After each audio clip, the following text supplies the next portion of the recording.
Hello, Bobby Torres of Frightbox Recording here. Now, over the last few years, there's really been something that's been on my mind a lot. It's weighing heavy on my mind. And that's the fact that home recording, as we know it, DAWs, plugins, and USB interfaces have been around for a long time now, well over 20 years. But if you've been paying attention, maybe you've noticed that home recordings still are sounding like home recordings. Even though technology has gotten better and these tools that we purchase for our home studios have gotten better, more efficient, and less expensive, most home recordings don't sound that great. They're not really getting much better. And in some cases, I found they're getting worse. Now, this is a video I've been thinking about making for a long time, and I'm gonna dive into my theories on why this might be happening. Let's discuss.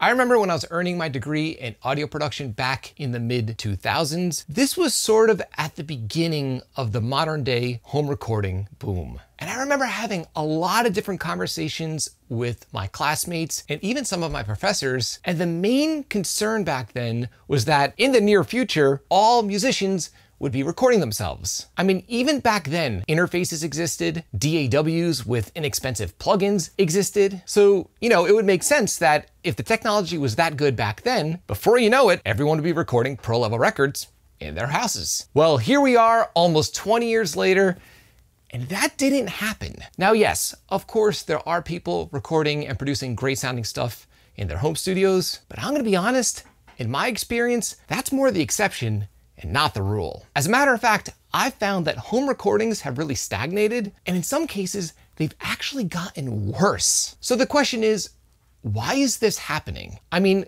clearly the tools have gotten better and better. The software has gotten better and better. The interfaces, the microphones, everything has gotten better and better. So why haven't the results gotten better and better? Well, I have a few different theories, and that's what I want to talk about in this video. All right, so the first reason why I think home recordings have actually stagnated and even gotten worse is that people are constantly buying new plugins. Now, the truth is, plugins are more amazing than ever. They're also more inexpensive than ever, which as a whole is actually a really good thing. We all have access to amazing tools now. There are no excuses. But the flip side is that because these tools are so readily available and accessible, is that we're constantly swapping them out, trying new plugins, trying new drum software, trying new guitar sim software. And we have to remember and think back to the old days, the all-time great engineers and producers and mixers were not swapping out their consoles all the time. They were not buying new analog outboard gear all the time. Back then, that's all that existed. There were no plugins. But the thing is, because they used the same tools for years and maybe even decades, they would end up becoming very efficient and very good at using these tools. And the problem is most home studio owners, they're just hobbyists. They're not pros. And then throw in the issue of constantly chasing new tools and plugins, and you're never gonna get used to and develop an ear for the tool that you're using. I see this all of the time. I've gone into people's mixes where they have hundreds of different plugins on their tracks, and they don't even know what the plugins are doing. That's a problem. It's very difficult to make progress with your recordings and mixes if you don't know your tools inside and out. And it's blatantly obvious that this has become more and more of a problem as time has progressed. Okay, reason number two why I think home recordings are not progressing is that more and more people are becoming more and more obsessed with the mixing process. Obviously, mixing is extremely important, but it's only one part of the production process as a whole. It is impossible to produce a pro-level mix if your tracks were not recorded properly in the first place. And to go even deeper, it's impossible to produce a pro-level song if your arrangement is jacked up. Now, as much as I love YouTube and I love education, there's such a heavy focus on mixing, but no one seems to care about recording. No one talks about microphone placement or arranging or the craft of songwriting. Well, in reality, in pro studios, pro producers spend a ton of time working on the song before they even think about recording, let alone mixing. And I've noticed as time has moved on, more and more people seem to only care about mixing, and this isn't good. You can't mix your way out of a bad arrangement or poorly recorded tracks. And this is a nice segue into reason number 3 why home recordings usually don't sound good. And this is a simple one. I found that nobody edits their tracks. I know, editing is boring.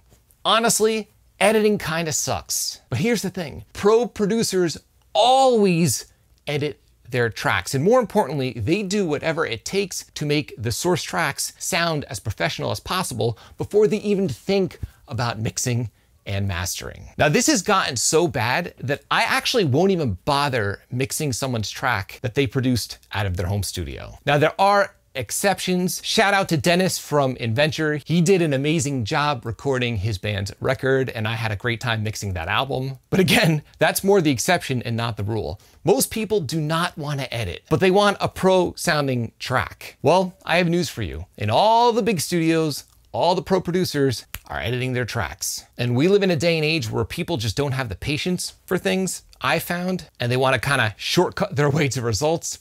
It ain't gonna happen. You have to edit your tracks. Okay, well, this leads me into theory number 4 on why I believe home recording has plateaued. And that is that there is an overabundance of conflicting information out there. Now, before hiring a designer for my new studio, I was stuck in this trap myself. I was diving more in depth on soundproofing methods for my new studio, and I was confused. One person was saying this, another person was saying this. It was driving me insane to the point where I just decided to hire a designer and not even worry about it myself. And this is definitely happening in the world of production. One guy is telling you, you have to use top-down mixing. The other person is saying, top-down mixing is a myth. One person is saying to not compress your vocals too much, it's gonna damage your recording. Another person is saying, compress the living crap out of your vocals. That's how pros do it. Well, how are you supposed to know what to do? This is a problem, and I totally get it because I've experienced it myself, especially when you have no one to talk to and maybe you're working on your music completely on your own. And that's another problem, is that so many of us are working in complete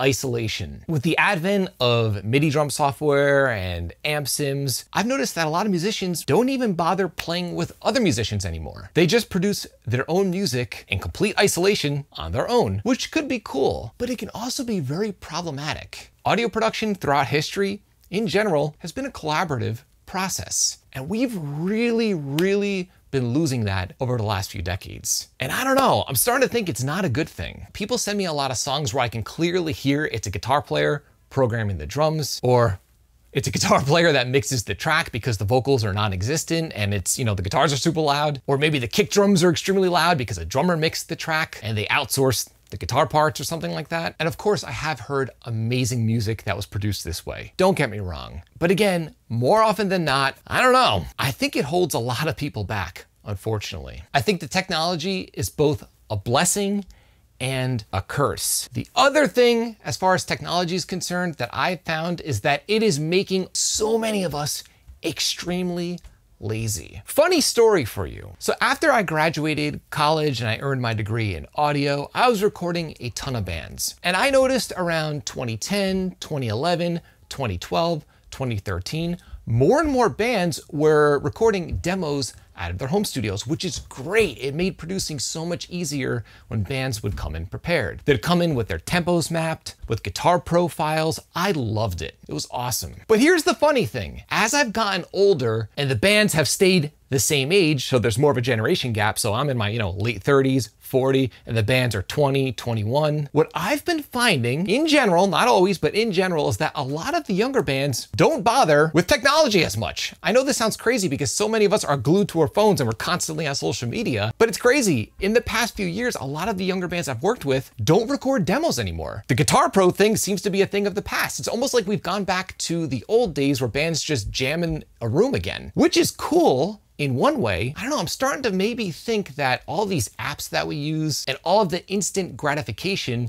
is making us lazy, and tempo mapping and recording demos in your home studio is just too much work. Now, of course, I'm generalizing. I have worked with younger bands that do pre-production, but the truth is, I've noticed it's become less and less common, at least in my experience. And I think a lot of this has to do with the fact that technology is distracting us and just making us lazy. like I said. So it's true. I think that home studio recordings really have plateaued, and in many cases, like I said, have gotten worse, but I believe there's hope. I think as time goes on, more and more musicians and home studio owners will realize how important education is. And hopefully people will realize just how little the tools actually matter, and that the attention will be diverted to what really matters, which is knowledge and, of course, education and experience, and also community. I'm willing to bet that you already own all of the gear necessary to produce the results that you have in your mind. The only barrier is your knowledge. Now, I want you producing amazing sounding results for your music